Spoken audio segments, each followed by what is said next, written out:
समस्त को मोर नमस्कार। आज मु बनवाई जाऊँगी माछ मुंड एवं तार बिहनर चड़चड़ी।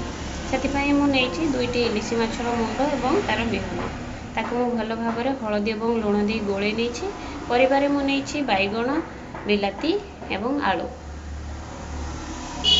देखो ये मु सोरिष को सोरिष जीरा और रसुण को भल भाव में पेस्ट बन नहीं। एठार मुझे अदा और रसुण को नहीं जार पेस्ट बना जिवो। लुण हलदी गुंड एवं लंका गुंड नहीं। दुईटी पियाज को भल भाव में काटी नहीं एवं अदा रसुण को पेस्ट बनई देछि। आलू को ये भाया भाव में छोट छोट करी काटिबा जेमती आलू भजा हुए ताठू टिके मोटा रहिबो। बैगण को मध्य ये भाया भाव में आमे काटी नेबा टिके लंबा लंबा करी। टमाटो को आपण छोट छोट पीस करि पारंती। मु एठारे 4 रोला कर नेछि। एबे आमे तैयारी आरंभ करिबा। ता पई मु करेई को लो फ्लेम रे बसई टिके तेल नेछि। तेल टिके गरम हेई आसिला परे आमे कोन करिबा ना सेथिरे जो माछ मुंड ताको भलो भाव रे भाजी नेबा।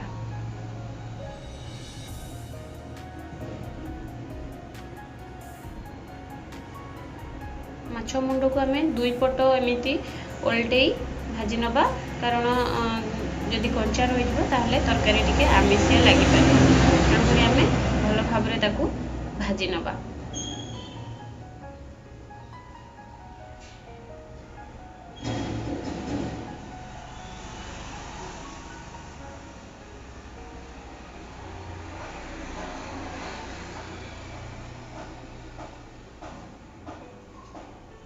देखो एठारे आमार माछ मुंड भल भाव में भजा हो सारी।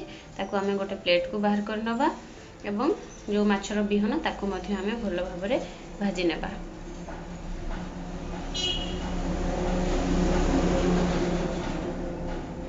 देखो एठारे माछर बिहन आमर भल भाव में भजा हो सारी। ताकू एबे आमे प्लेट को बाहर कर नबा।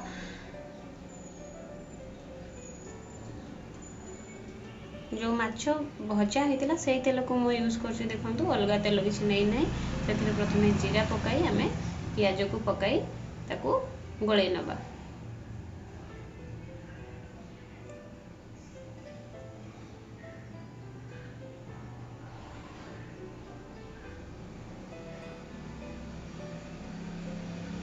पियाजटी पूरापूरी भजा करिबानी टिके कंचालिया रखिबा। देखो एठारे पियाज हो सारी। एबे आमे जो अदा रसुण पेस्ट रखिथिले ताकू एबे आमे पकेबा।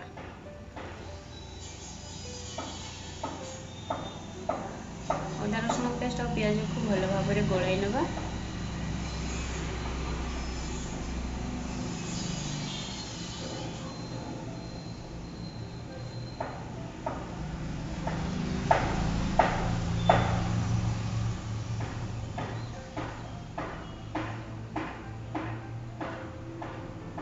अदा रसुण एबे भल भाव में हो सारी। एबे आमे सेथिरे लुण स्वाद अनुसार लुण पकाइबा। तापर आमे सेथिरे हलदी गुंड देबा एवं लंका गुंड मध्य देई भल भाव में गोलाई नबा।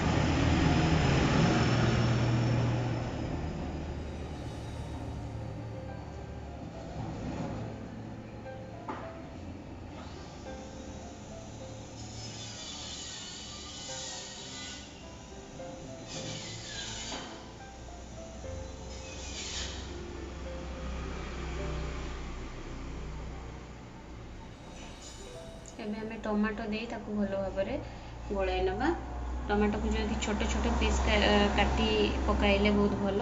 एठी मु टिके बड़ बड़ करछि सेति ताकू आमे छोट छोट करी पियाज सहित भल भाव में टमाटो को मिसई दबा।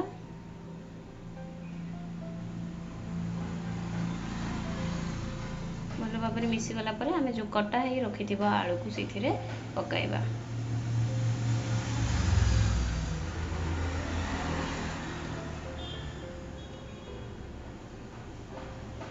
मसला तो आमर हो सारी भल भाव में। एबे आमे आलू को ता सहित मसला सहित टिके मिसई नेबा।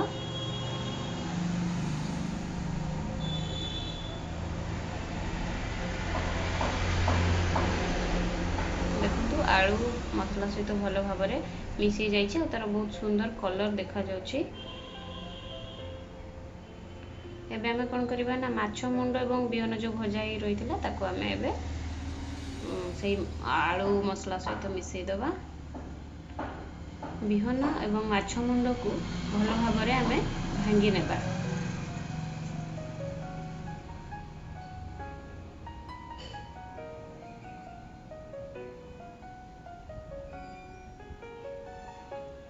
बिहन को आमे भांगी सारछे एबे माछ मुंड को भल भाव में भांगी नेबा।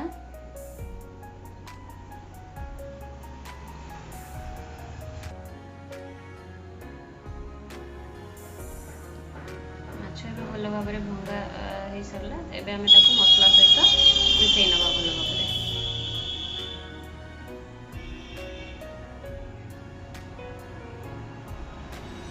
देखो एठारे आमे भल भाव में मिसई नेले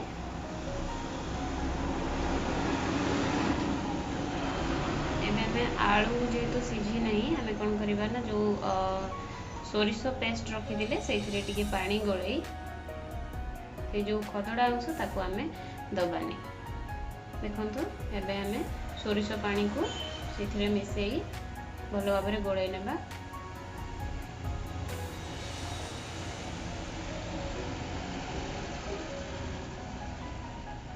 पानीटी आमे देला परे टिके फुट आसिला परे आमे सेथिरे बाइगण को पकाइबा।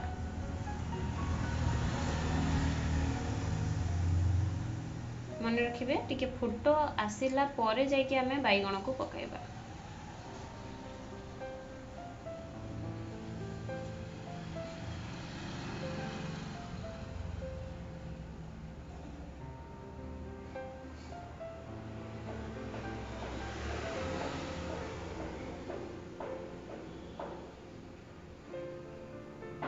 बहुत टेस्टी लगी थाए एवं पखाल भात सबुथिरे खाइबा पई बहुत ही स्वादिया लगी थाए। देखंतु यह पानी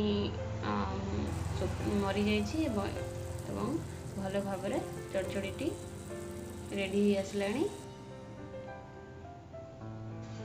बहुत सुंदर स्मेल आसुछि एथिरु।